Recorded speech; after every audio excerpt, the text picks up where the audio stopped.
Tag. Ich hoffe, man kann mich einigermaßen gut sehen. Ähm, die Lichtverhältnisse sind hier ohne Tageslicht ein bisschen bescheiden und die Kamera ist auch nicht so toll. Deswegen hoffe ich, dass man mich trotzdem einigermaßen erkennt und das auch hoffentlich nicht so sehr spiegelt in der Brille. Ich kann die eigentlich auch, ne? Es geht heute noch um das Thema, also ich bin mal wieder Vertreter.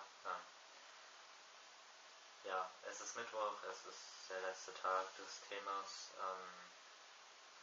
psychische Begleiterkrankung. Ich glaube, dass ziemlich viele von uns damit zu tun haben, mehr als die durchschnittliche Bevölkerung, denke ich. Also klar, psychische Erkrankungen gibt es mittlerweile zuhauf. Also ich glaube, es gibt weniger Menschen, die psychisch wirklich gesund sind, als welche, die als psychisch krank kategorisiert werden. Aber ich glaube, dass das bei uns einfach immer noch was Besonderes ist und wir einfach von vornherein vielleicht anfälliger sind für andere psychische Erkrankungen, die eben dann mit dem Transsein in Verbindung stehen. Ich kenne halt viele, die mit Depressionen, sozialer Phobie und sowas schon zu kämpfen gehabt haben oder immer noch haben und ich habe auch von einigen schon gehört, die Essstörungen hatten oder haben, auch wenn das Phänomene sind, die halt klar in der ganzen Gesellschaft auftauchen. Wie gesagt, ich glaube, es ist bei uns immer noch so etwas anders, weil wir, glaube ich, einfach so eine, es ist glaube ich, leichter für uns an solche Erkrankungen zu bekommen, weil das, was uns halt ausmacht, das ist etwas, das man von außen nicht einfach direkt wahrnimmt und was man selbst oft auch innerlich erstmal gar nicht so wahrnimmt. Also ich kann ja nur von meiner Erfahrung sprechen und bei mir war es halt so, dass immer irgendwie was nicht ganz richtig war. Irgendwas hat sich falsch angefühlt, nicht so wie es sein sollte, aber ich konnte jahrelang nicht sagen, was es ist und es war mir einfach nicht bewusst. Als es mir dann bewusst war, und das ist ja nochmal wieder ein anderes Thema, wollte ich es nicht wahrhaben. Aber Fakt ist, es war mir eine ganz lange Zeit wirklich gar nicht klar. Ich wusste nur, irgendwas stimmt einfach nicht. Aber ich wusste nicht, was es ist. Ich konnte es nicht benennen. Und genauso wenig kann das natürlich die Außenwelt benennen. Und von daher ist man dann, glaube ich, so ein bisschen verloren auch und kann sich nicht mal wirklich weiterhelfen oder Hilfe holen, weil man gar nicht weiß, was überhaupt genau das Problem ist und wo man ansetzen soll. Und man kann natürlich dann auch nicht erwarten, dass einer von außen auf einen zukommt und sagt, was ist mit dir los, willst du mal reden oder so. Wenn du selber nicht mal weißt, was du dann sagen sollst, ist das immer ein bisschen schwierig. Und ich für meinen Teil habe es jetzt auch nicht so raushängen lassen, wenn es mir irgendwie schlecht ging oder so. Weil ich auch einfach nicht wusste, nicht wollte, dass sich Leute irgendwie einmischen. Ich wollte, dass mich alle in Ruhe lassen, weil ich auch nicht wusste, was hätte ich sagen sollen. Und ich hatte lange Depressionen. Ich bin so mit 13, 14 da schon reingerutscht. Mir ging es einfach total schlecht und das hat sich so bis 18, 19 gehalten und ich hatte auch Phasen, wo ich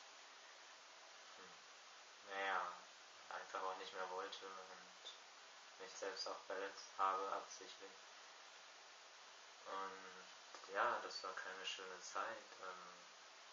Jetzt im Nachhinein kann ich auf jeden Fall für mich sagen, dass das ganz klar damit zu tun hat, dass ich trans bin. Und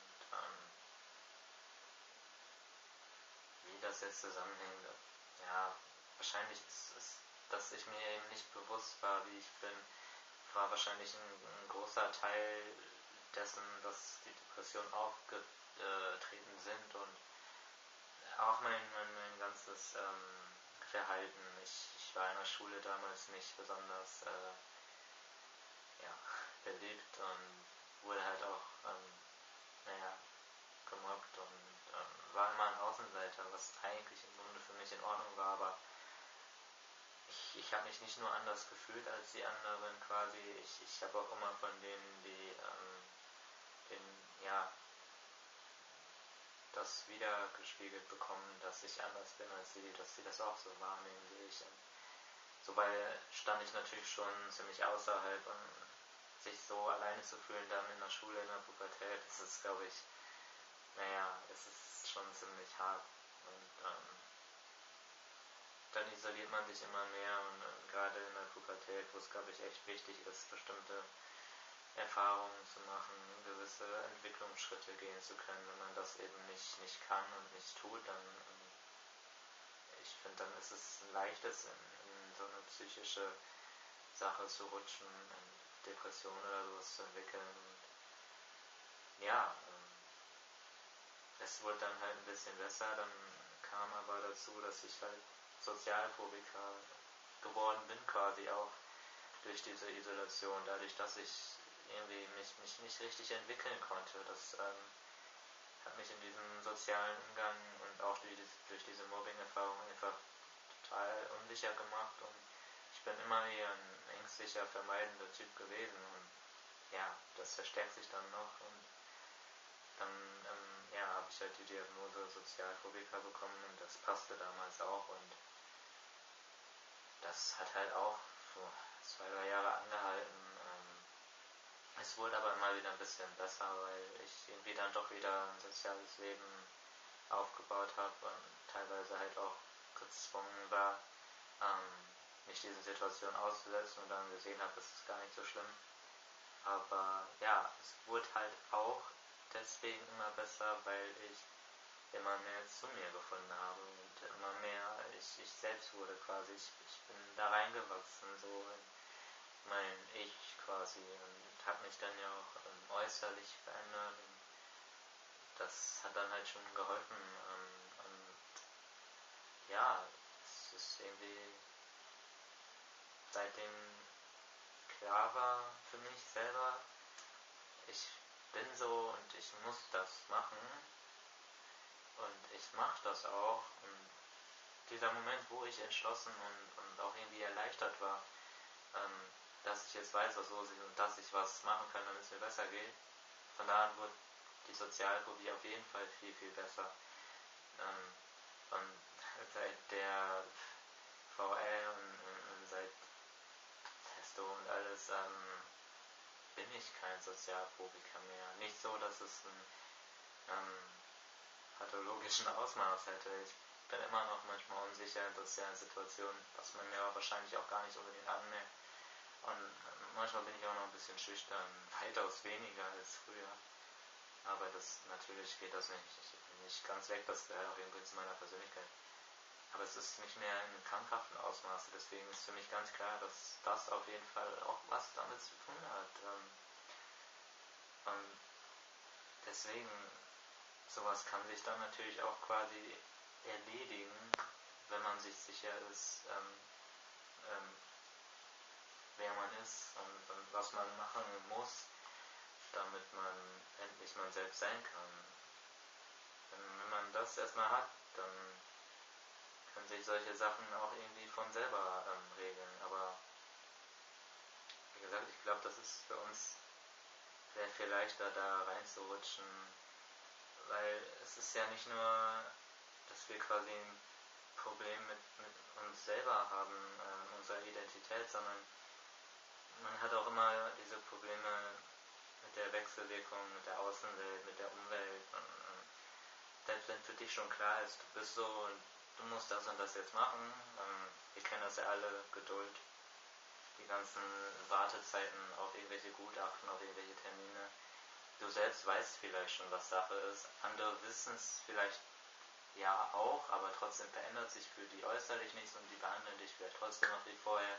Das ist auch immer wieder Stress und irgendwie fühlt man sich unter Druck gesetzt, das jetzt irgendwie so schnell zu machen, damit auch jeder weiß, man meint es ernst und abgesehen davon im Alltag, selbst wenn dir das klar ist, aber du immer noch nicht weitergekommen bist, dann das interessiert die Leute in den Supermärkten und auf der Straße, mit denen du dich unterhalten musst manchmal, interessiert das nicht, die wissen da gar nichts von und wenn du dann irgendwelche dummen Blicke oder dumme Sprüche kriegst, ja, dann tut das natürlich weh und ich glaube gerade wenn man eher unsicher und ängstlich ist, kann es halt ganz schnell passieren, dass man da das auch ein bisschen, ja, sich zu nahe gehen lässt und auch dann so eine Begleiterkrankung, sage ich mal, entwickelt und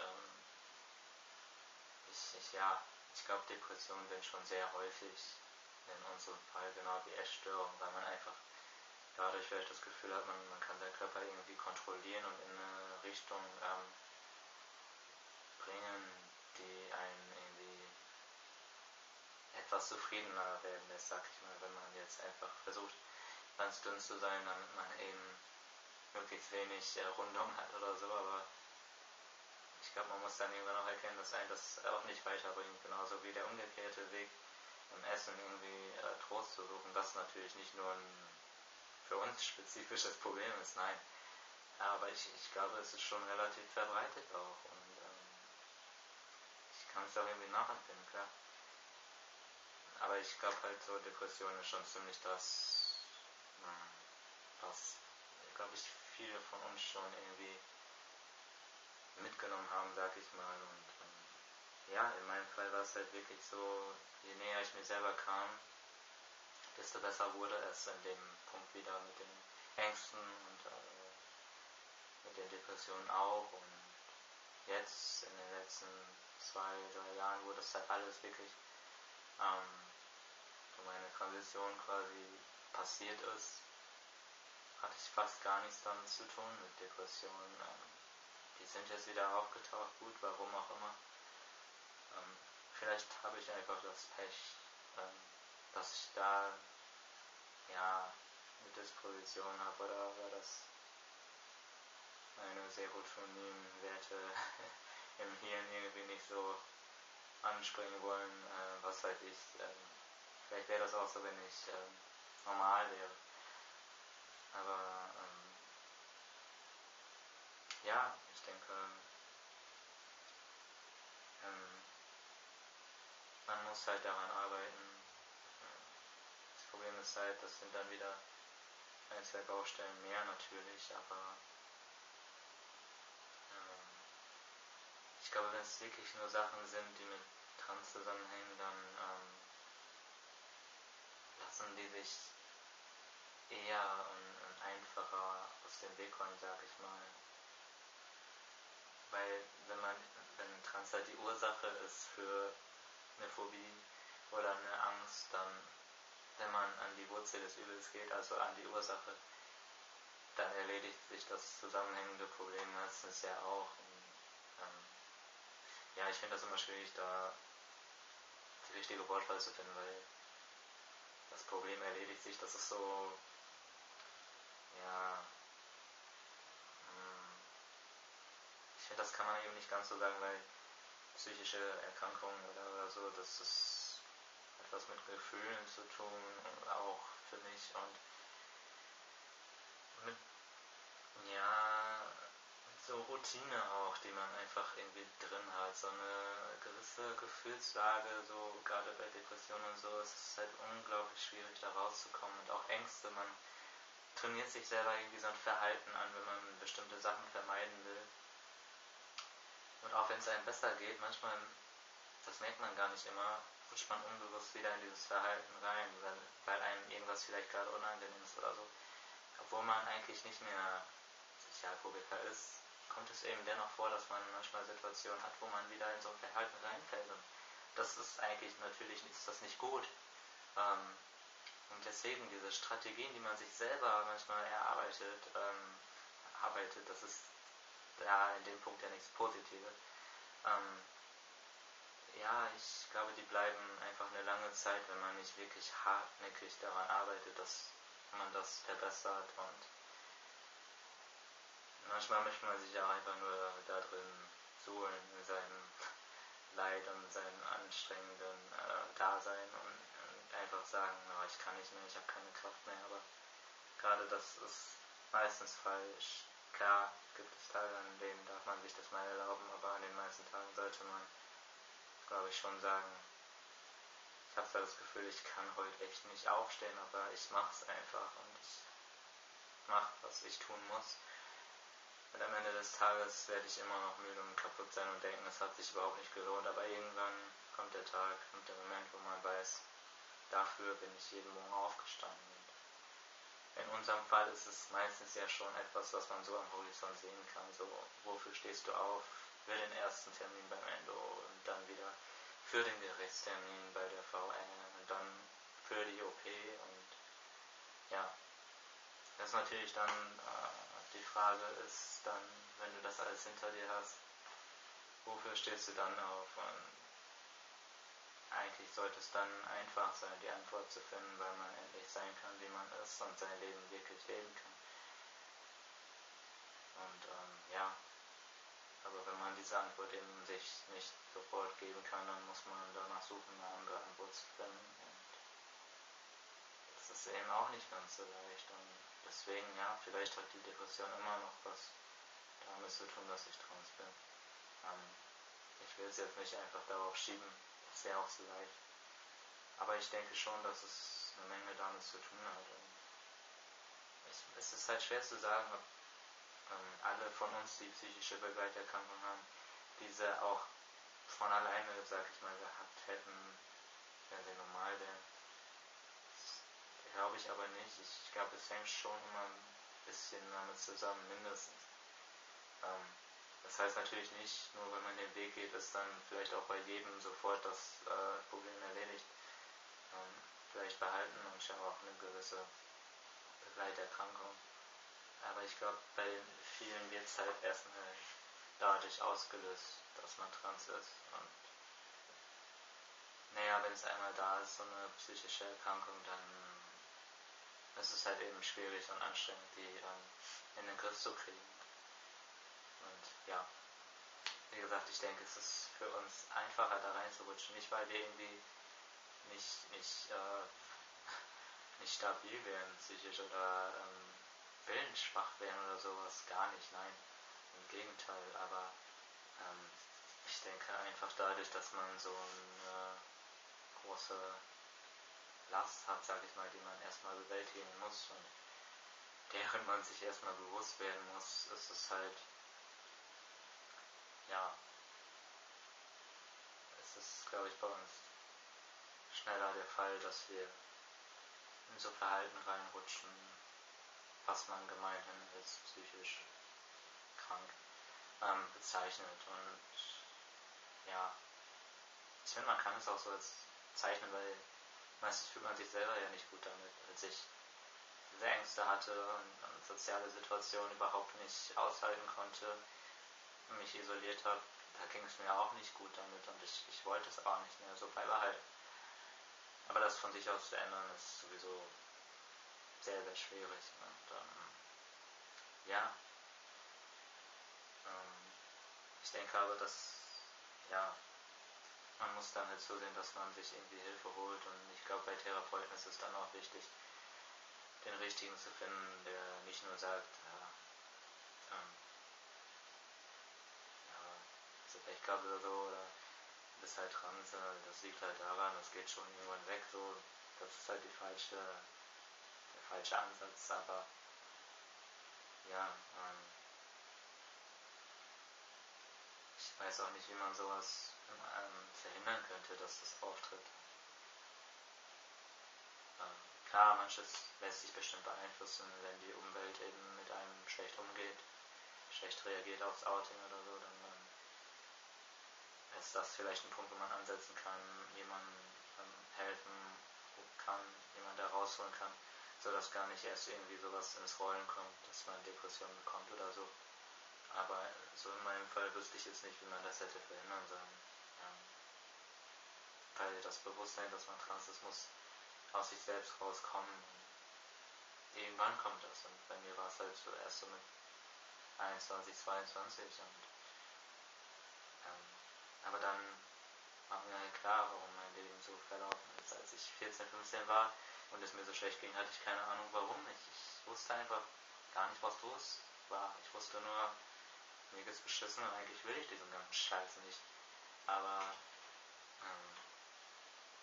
ja, jetzt im Nachhinein ist mir vieles klarer geworden. Das ist auch eigentlich eine gute Sache, weil ich mittlerweile besser damit umzugehen weiß. Wenn ich wieder in eine depressive Phase reinrutsche oder so, kann ich darauf einfach anders reagieren als früher. Und ja, so ein Thema ist natürlich nie besonders schön und ich wünschte auch, ich müsste mich nicht damit auseinandersetzen. Aber wie gesagt, ich kenne relativ viele,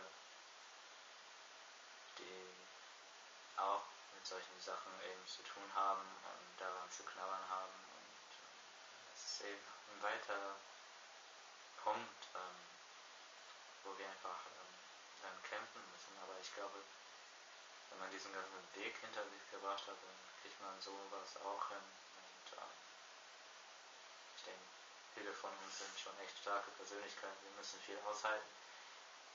Aber anscheinend können viele von uns auch viel aushalten. Und wenn man das dann einmal hinter sich hat, dann kann man, glaube ich, auch echt sagen, dass man stolz auf sich sein kann, eine starke Persönlichkeit hat. Und solche Menschen sind halt, ja, die besten Menschen einfach. Und ja, ich denke, bevor ich mich nochmal wiederhole, reicht das erstmal. Und ich hoffe, ich habe nicht am Thema vorbeigeredet. Ja, man sieht's ja.